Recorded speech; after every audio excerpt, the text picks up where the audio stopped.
Holy moly, guys! Welcome to another exciting episode of 16 Beachum here. Going strong for its 10th year, actually, this channel. We'll soon have the birthday episode coming up, honestly. So, this title is probably a bit clickbaity, I know. But I did get some really nice, expensive stuff lately.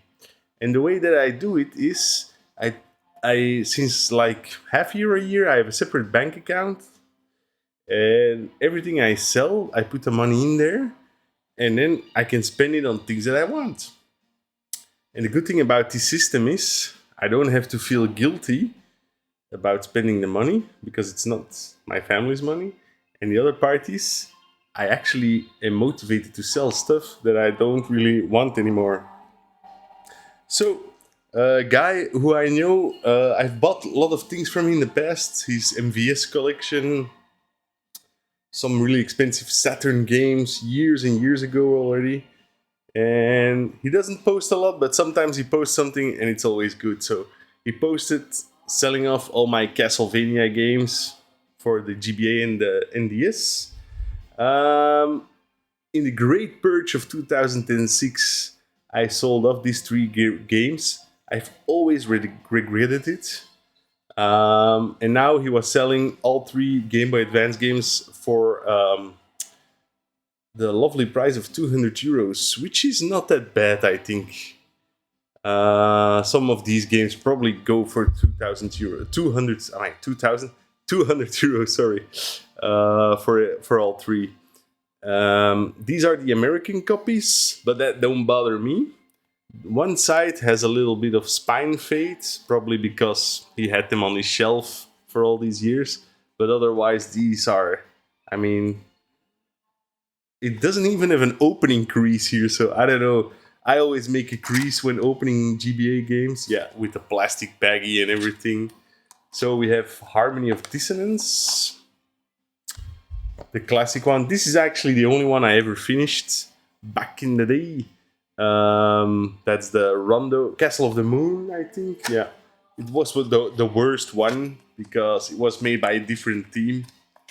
Here you see clearly the spine fade, and then we have Aria of Sorrow.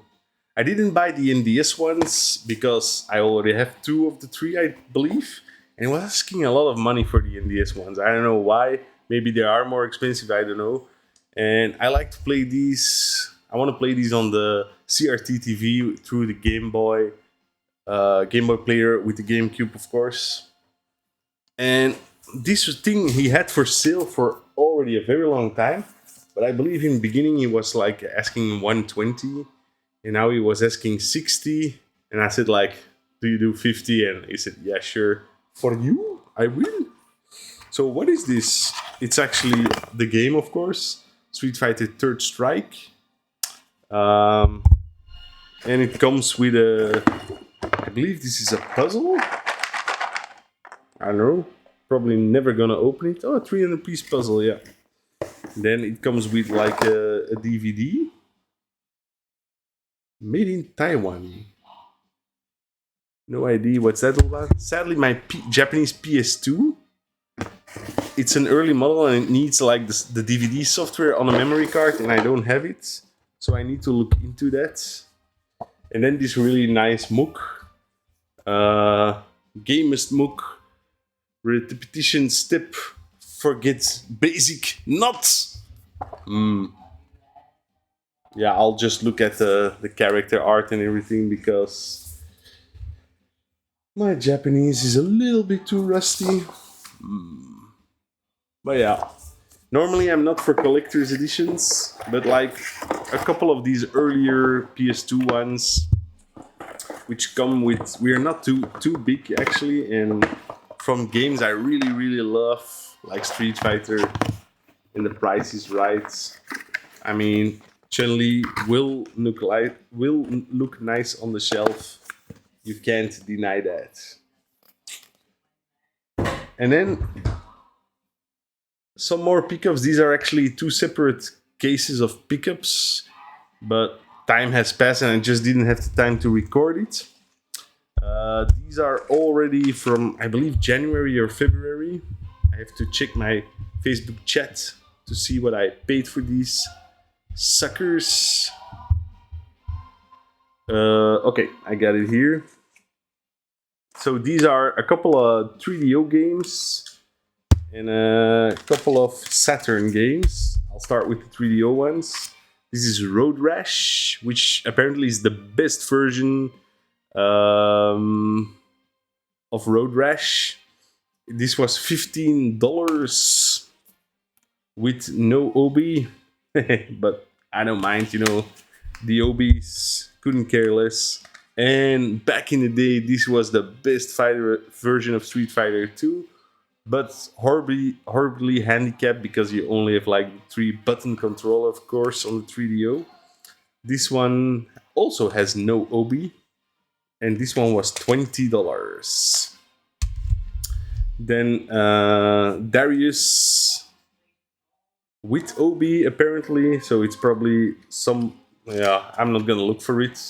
Also, wrong game in in the box. That's Kingdom Grand Prix. Awesome shooter. This one was only €15, which seems like an excellent deal to me. And then X-Men Children of the Atom. I do believe this has an option to play like one of the bosses that's impossible in the arcade versions. Correct me if I'm wrong here. But yeah, this one was, well, $20 for this one. Well, that looks a little bit expensive.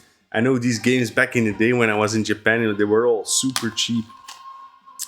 Okay. And then this month, but already a couple of weeks ago, I got another stash from Kevin Kobas. First up is this awesome Arkanoid for the Famicom. It comes with a cartridge and the paddle controller. However, the manual is missing. And the box is in rough shape. But he was only asking $10 for this, so I was like, sweet. I never played a lot of I don't think I ever played Arkanoid in the arcades. But I really have a tough time with the paddle controller. But that actually makes it more fun, because normally if you play Arkanoid with like a D-pad, it's super boring, it's super easy. But with the paddle controller, it becomes a much more enjoyable experience. Apparently you can also use the paddle controller for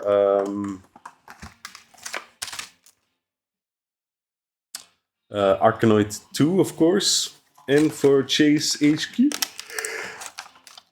Sorry guys, it's already late. Will I cut that out? Probably not. This is 16-bit. More basic than these channels don't get. And he also had a lot of cool PC Engine games on offer. New Adventure Island or something for the PC Engine. Lovely game.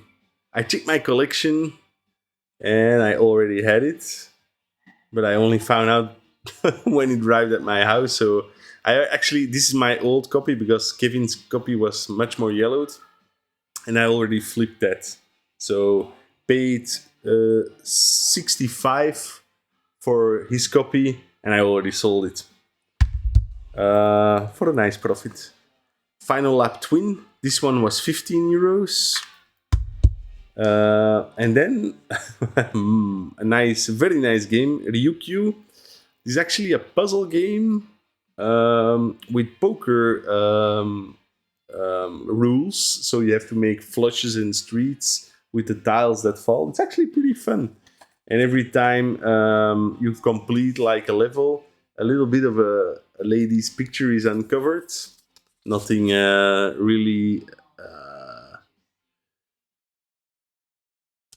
really fancy or anything, but still actually a fun puzzle game. I actually overpaid this, I think. He was asking $30 for this, but I can see them on eBay for $20-25. And this, in my opinion, was a steal. It's a sealed copy of Zero Wing for the PC Engine for only $55.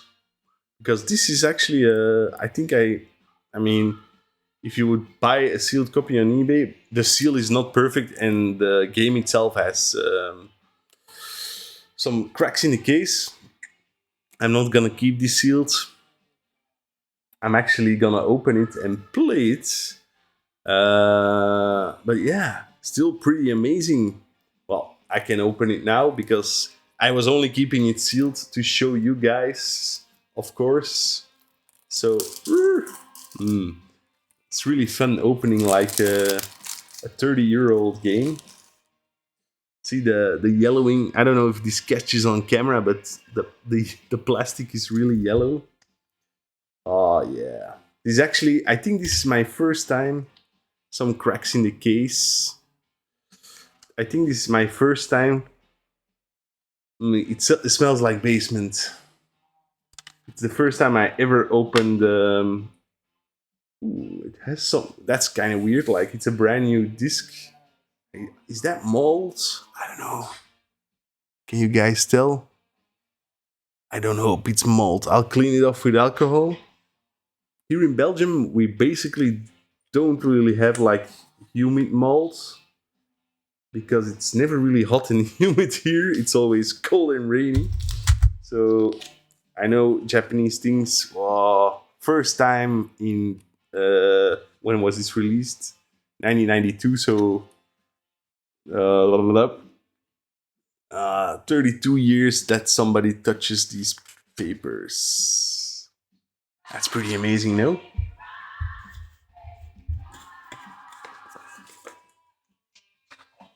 Hot damn, I love these games. So that's what I'm doing right now. I'm selling the stuff that I don't want to play, and I'm buying the stuff that I like to play. Amazing, no? Lovely stack. Thank you, Kevin Kobos. You're a god. So, this one are the less expensive gaming porn. A friend of mine of the channel also, Glenn, texted me and he said, dude, in this thrift store over there, there's a lot of CDI stuff. CDI. And I'm like, cool, do you have a picture? But he didn't have time to take a picture. So, luckily, after work, I was able to get there because I had to go to dinner with colleagues. So it kind of fell into place that I could visit that store for very quickly. And he was right. There was a lot of CDI stuff. Woo, shit. Nothing really that I needed or really wanted. But another fan of the channel, or friend of the channel, I should say, Martin. He's a very big CDI guy. And I love helping out fellow collectors, of course. Most of these CDIs were still sealed, but some were opened. They were all €1.25. This one's for me personally. I didn't have this one yet. Monty Python's Invasion from the Planet Skyrim. This one is for my other buddy, Julian. Yearn to Learn Peanuts. This one's for Martin. Rand McNally's America's USA Atlas. Some of these are also still sealed. So these guys bought CDIs and never opened them. The Kraatjes Fabriek. Also a edutainment title. The Internet disc. Vietnam.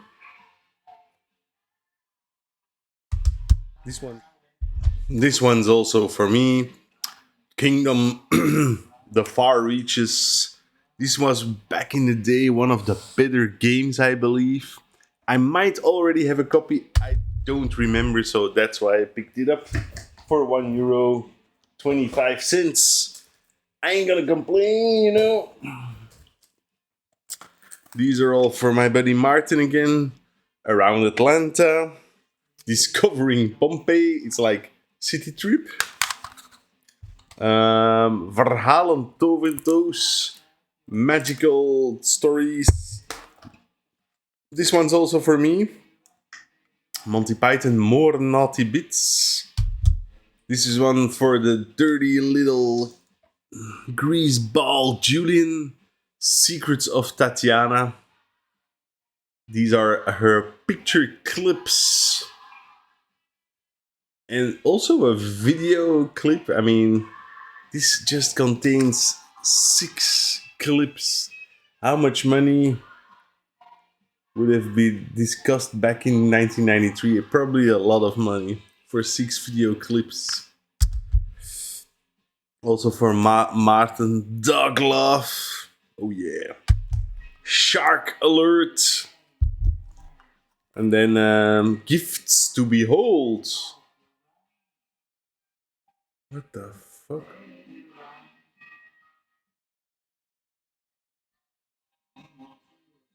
Oh, weird Gifts to Behold. And then Paint School 2. I mean, Martin collects the CDI, so I understand he wants these, but these are some shit titles. There were some more games, but Julian didn't want any and I already had them, so I left them for somebody else. So yeah, that's an awesome little stack of CDI, buddies. I also got one more gadget before I let you guys go. Well, I have a couple of more vinyls. This is called the Blue Scuzzy. It's actually just a Scuzzy emulator. And if you might remember, I got that SE30 last year on the Retro Day. That's also one of the things I sold a lot of these old computers, but I kept the SE30. And last week I opened it up because I know the batteries tend to leak. And I opened it up, and luckily somebody had already removed the battery, but they also removed all the memory, the RAM, and the hard drive brackets. So luckily I had some more memory, SIM, 60-pin SIM, RAM sticks lying around, put them in, booted on the SE30, and it booted right away. Naturally, it didn't have a hard drive or a floppy disk, so... And I just bought this gadget for my X60 86,000.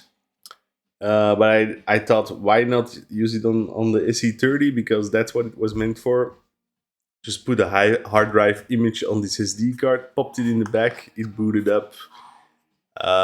It's insane. Like, I had to fiddle with Scuzzy hard drives so bad back in the day, and even like 10 years ago, it's like, oh, this one's broken, get another one, it doesn't boot right away, then it boots only from CD-ROM, not from the hard drive. Like, Scuzzy was so annoying, and now you just have this gizmo, plop it in the back, ROM file, well, not ROM file, hard disk image on SD card, and away you go. And this is just 50 euros, so pretty amazing.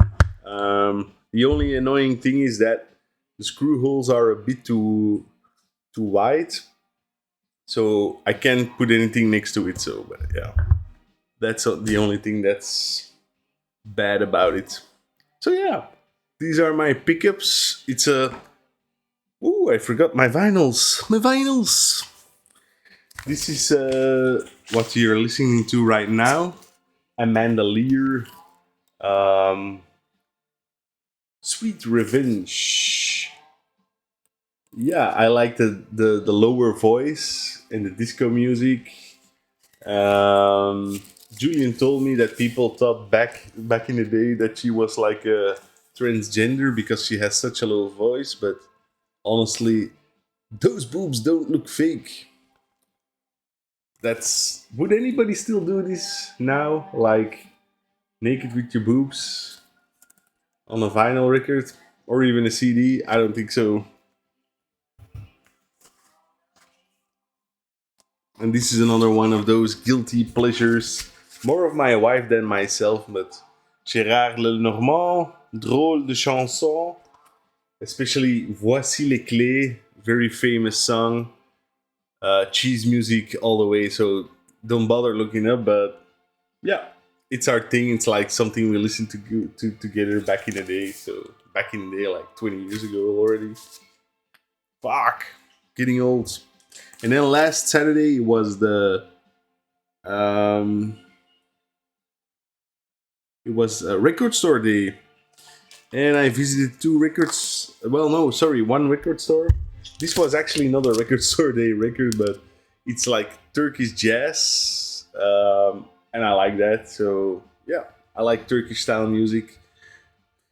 This was like a limited edition. I don't know if that means anything. 202 out of 500, but it's nice jazz music. So I bought it. It was 25 euros. And then this is a record store day exclusive re-release of the UK Subs album Endangered Species on pink pink vinyl. So that's all it. Pink translucent vinyl. So for me, that's a win. I love early punk music. Well, this is not really early anymore, 1982, but and yeah, the cover just, I mean, it spoke to me, and it's a good album, so I picked it up. Also 26, 29 euros. So yeah, that's it for the pickups. Hope you guys enjoyed, and please, if you're new to the channel and you subbed with that crazy Motu video, please like or comment down below. Hope you stay around, and please sub some more. I would like to get to 300 subs this year. So for my 10-year anniversary of this channel, 300 subs would be amazing. So thank you guys. Catch you guys later, and on to the next one.